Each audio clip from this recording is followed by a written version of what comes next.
Hey there, gamers all around. Welcome. And today I decided to get into this war of mine. This is day 1 of this war of mine. I just start introducing the characters and the environment of the shelter that I'm in. So let's get into this.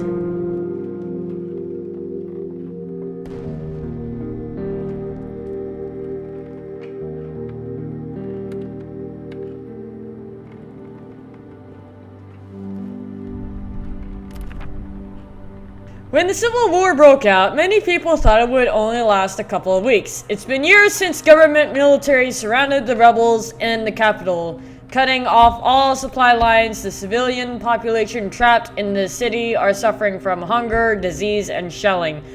Keita met both Pavle and Bruno before the war. She used to be a reporter, while Bruno had his own television cooking show.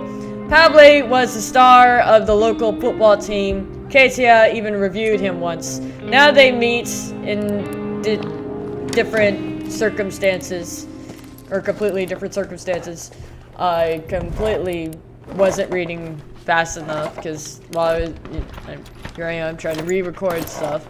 So here I am. I'm trying to clear out the shelter of materials. And you know what I like to try to do is I like to try to multitask in this game. Unfortunately, this game and multitasking doesn't go hand in hand unless I have someone already making like a piece of furniture, like a bed or a chair or something like that, and then I have somebody build a shovel or make some water or something like that. But like multitasking and collecting, not a very good thing. You know, it's not a good thing to do in this game, unfortunately. So that's the one thing that kind of upsets me. So I build a metal workshop in here, and that's all fine and dandy. You can build a metal workshop while your other characters are trying to dig through the rubble in the shelter. That's all fine and dandy, you know, because that's a time-consuming thing. That's the thing that takes time. Or try to unlock a door with the lockpick or something like that. That sort of thing takes time. But if you have a crowbar, you can just like bash, you know, inside the locked door, and you'll be fine. So I have Keita creates a crowbar or a shovel. Yeah, I make the shovel. No, I make the crowbar first. I make the crowbar first. I have Keita build a crowbar in the metal workshop, so that way she can, you know, go through more locked doors and whatnot. And then I have everybody else, you know, they're still shoveling along, and then I have her. I click on her metal workshop again, like double click, and then she starts making it faster. And then after she makes that, I go ahead and make one shovel. And then Bruno completed clearing out that rubble. So did Pavle. I don't know if I'm pronouncing his name correctly. So I have Pavle collect some materials from the backyard and the treehouse.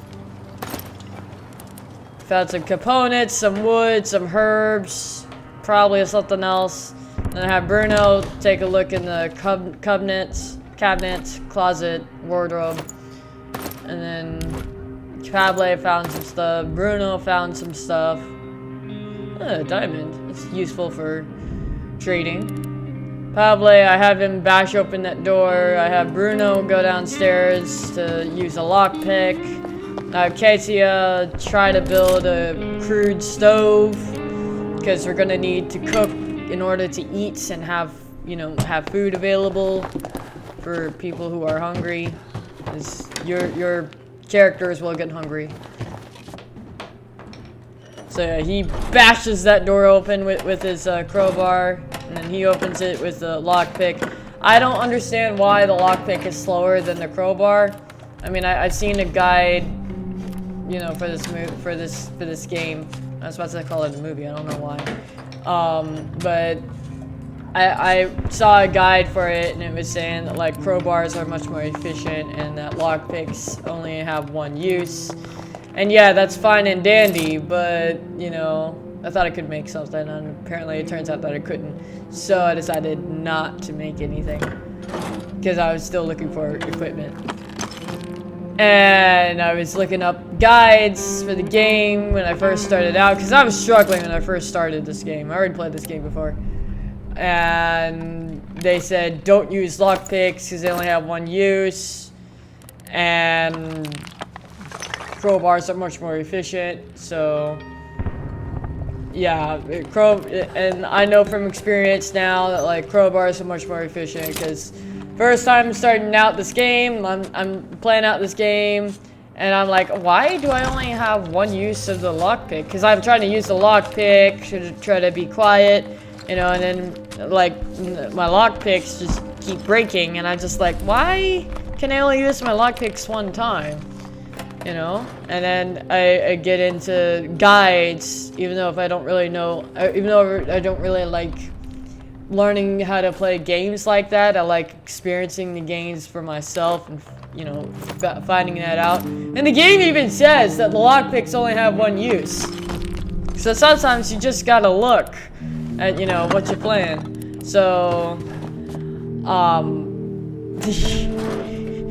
I was a little dumb. I looked up, you know, a little guide, and it told me the pros and cons of a crowbar and a lockpick.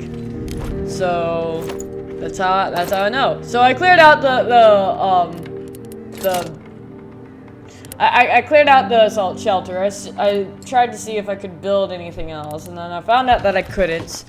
And I found out also that Pavle was slightly sick, so I decided to end the day early because nobody was at the door. I don't think anybody comes at the door after 5 p.m. So I skipped on to night. I let Katia scavenge, and then I let Pavle rest because, like, he's slightly sick. So I let him rest even though if there's no bed. And then I went to the squat. These repeats the I don't know how to pronounce that. But I went to the squat.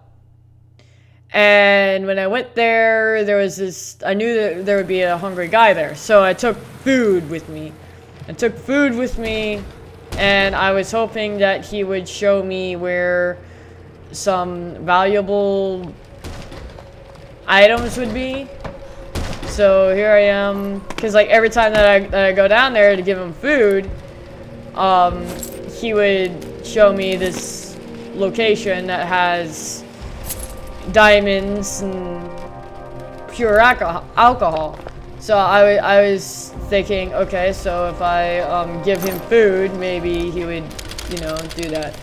I tried that, and then here I am just collecting some components, some wood, some sugar, some water.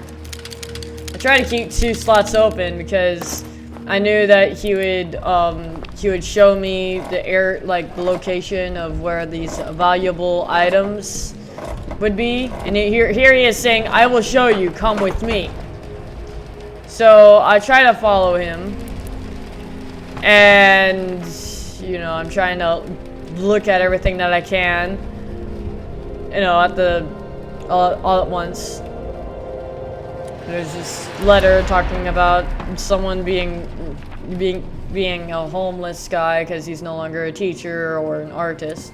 And then there's a painting over there, so I'm just looking around, and I'm trying to follow this guy.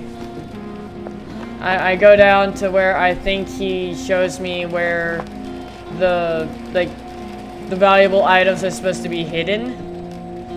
But something happens in the game. I'm not sure if this is a glitch. I'm not sure if this is supposed to happen.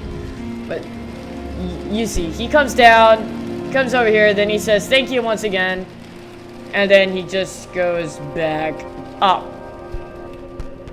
He's supposed to show something by the cans over there that my character is by. He's supposed to say, hey, I have some items for you in these cans. Because you give him food, he will show you valuable items in those cans. And I was very unhappy, very upset that I basically traded him food and gave him food for no apparent reason. So I got upset. And I mean, like, there's no reason like for me to get upset, but I just was.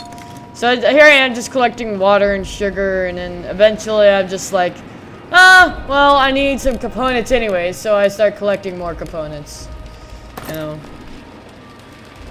And then I just basically left him behind because he didn't show me what he was supposed to show me in the game. I don't know if this is a glitch. I don't know if I'm missing a DLC. I don't know what happened, but you know, something happened to cause me to not have, you know, not get that valuable item. Maybe I didn't give him enough food, but I don't know. So you know, that happened. You know, so I decided to take some components instead, and then I decided to go back and end the episode, wrap it up. So, hope you enjoyed the video. Over and out.